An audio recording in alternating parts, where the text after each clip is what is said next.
Vishnu garu sorry ఈ ప్రాజెక్ట్ని అన్ని రకాలుగా మీరు భుజాన్ని వేసుకొని సక్సెస్ఫుల్గా హ్యాండిల్ చేశారు.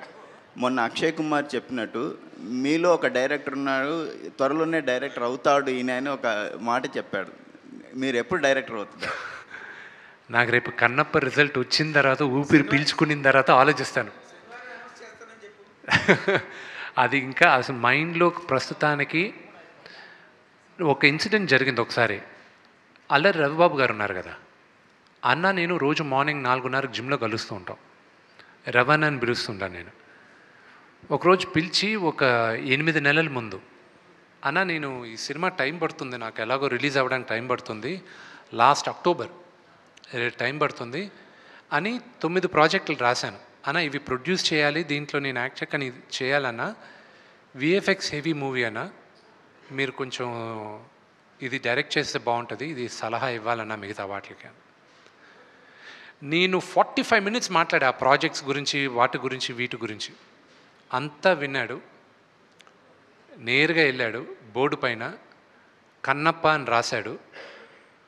ఇక్కడ రాసిన 9 సినిమాలు ఆయన కొట్టేశాడు. ఇది రిలీజ్ అయ్యేంత వరకు వేరేదేది ఆలోచించకు నువ్వు అన్నాడు. అన్న ఆ రోజు ఎందుకు అన్నాడో ఈరోజు నాకు తెలుస్తుంది. So other than Kannappa right now నా మైండ్లో ఏదీ లేదు. బట్ అక్షయ్ కుమార్ గారు ఎందుకు నన్ను, what he saw in me as a director I don't know. Let's see. Vishnu గారు కానీ డైరెక్టర్ గారిని, విష్ణు గారు ఒక క్వశ్చన్. Yes sir. మీకు కానీ డైరెక్టర్ గారిని ఆన్సర్ చేయాలి. అంటే సినిమా మీరు స్టార్టింగ్ కూడా చెప్పారు, చిన్నపిల్లలు ముందుగా చూడాలి, ఇది సినిమా భక్తి సినిమా, డివోషనల్ ఎక్కువ ఉంటుంది, డివోషనల్ ఫిల్మ్ అని. కానీ సెన్సార్ సర్టిఫికేట్, యూఎస్ సర్టిఫికేట్ వచ్చింది. కొన్ని యాక్షన్ ఎపిసోడ్స్ ఎగువీగా ఉన్నాయని చెప్పన్నారు. అవి వాంటెడ్లీ కావాలని పెట్టారా, లేదంటే సినిమాకి అవసరం? I have to create action. Okay, for I'm making a commercial movie. నేను డాక్యుమెంటరీ తీయట్లేదు. నాకు డబ్బులు కావాలి, నేను డబ్బులు ఖర్చు పెట్టేదే డబ్బులు ₹1 మిగులుతుందన్న ఆశతోనే చేశాను. సో జనాలకి ఇంట్రెస్టింగ్గా ఏది ఉంటుందన్న ఆశతో మేము అనుకొని మేము అది క్రియేట్ చేసాం, యాక్షన్ సీక్వెన్సెస్ అని. Because I believe action plays a very important role. వీడు ఒక ఆటవికుడు, వీడ్ is a big warrior. So దానికోసం అది పెట్టాం. అండ్ ఆఫ్ కోర్స్ మేబీ మేమేమో కొంచెం శృతి మీద కొంచెం ఎక్కువ బ్లడ్ చూపించామేమో, దానివల్ల UA-13 ఇచ్చారు. ఇంకొక క్వశ్చన్ అండి, అంటే భక్త కన్నప్ప నుంచి కన్నప్ప టైటిల్ వచ్చింది కదా, తిన్నడు పేరు అయింది. సో కన్నప్ప టైటిల్ ఎందుకు వచ్చింది అన్నది జస్టిఫికేషన్. రేపు సినిమా చూసినప్పుడు తిన్నడు, అతను ఒరిజినల్ పేరు తిన్నడు, తెలుగులో తిన్నడు అని పెట్టుకున్నాం. అది అతను కన్నప్పగా ఎలా మారాడో, అతనికి ఎవరు నామధేయం చేశారనేది రేపు సినిమాలో మీకు తెలుస్తుంది. విష్ణు గారు ఆల్ ది బెస్ట్. సరే, నిన్న GST రైట్స్ జరిగాయని చెప్పి కొన్ని న్యూస్ వచ్చింది. ఇక్కడ గ్రేట్ ఆంధ్ర మూర్తి గారు ఉన్నారా? ఆయన ఒక క్వశ్చన్ అడిగాడు, జీవి మీరందరూ ఉన్నారు, బడ్జెట్ అంటారు. ఆ రోజే చెప్పా, నీకెందుకు ఇవన్నీ, ఎందుకండి వదిలేయండి అన్న.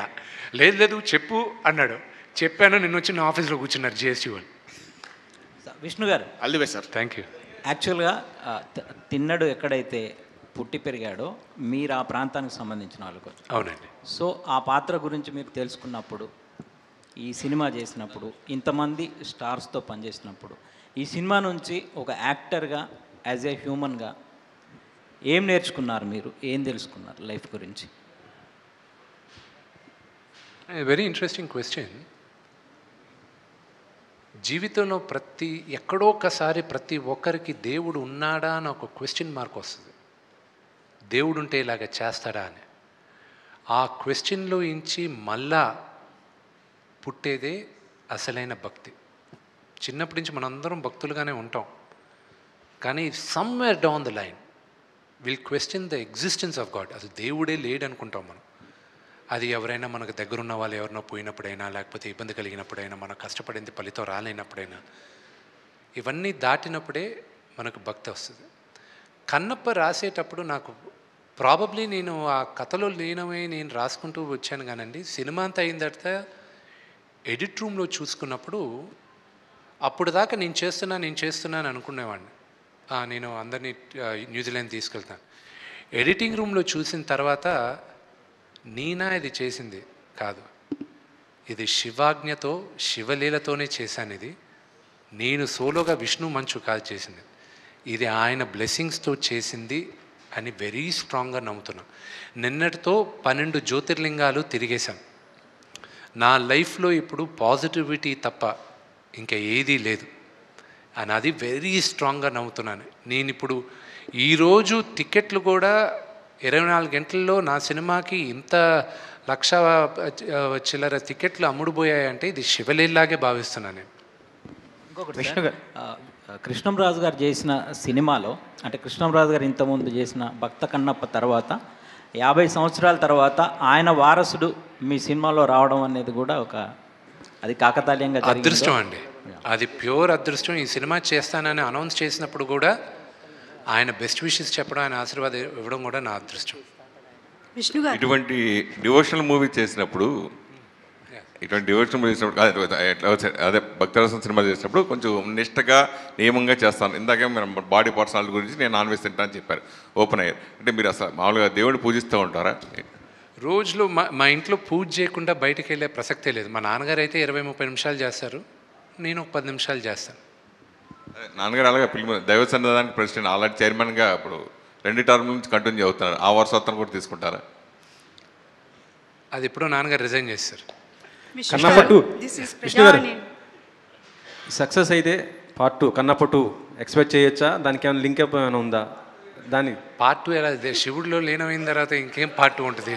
అంటే అంటే శివుడు పంపించాల్సిందే, ఏదో ఫిక్షనల్ స్టోరీ రాయాల్సిందే మనం. Who knows, I don't no.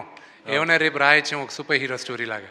Vishnu garu sorry I'll just take the question from the lady. Vishnu garu, this is Prajavani from Tag Telugu అండి. నమస్కారం. సార్, సినిమా చూస్తుంటే మీరు చెప్పే మాటలను బట్టి సినిమాటిక్ లిబర్టీ అయితే బాగానే తీసుకున్నారు అనిపిస్తుంది. ఎంత పర్సెంటేజ్ తీసుకుని ఉండొచ్చు? ఏమంటే మన అందరికీ కన్నప్ప గురించి తెలిసిన కథ తిన్నడిది.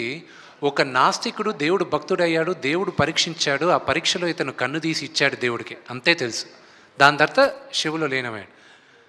దానికి ముందు అతను ఏంటి, అతను ఎందుకు నాస్తికుడిగా తయారయ్యాడు, అతని జర్నీ ఏంటి, అది ఎవరికీ తెలీదు. ఇది నేను అనుకున్నాను ఇలాగ జరుగుండొచ్చేమో, ఒక ఫిక్షనల్ క్యారెక్టర్ని తీసుకొచ్చి పెట్టాను, ఇలాగ అయ్యుండొచ్చేమో అని చేశాను.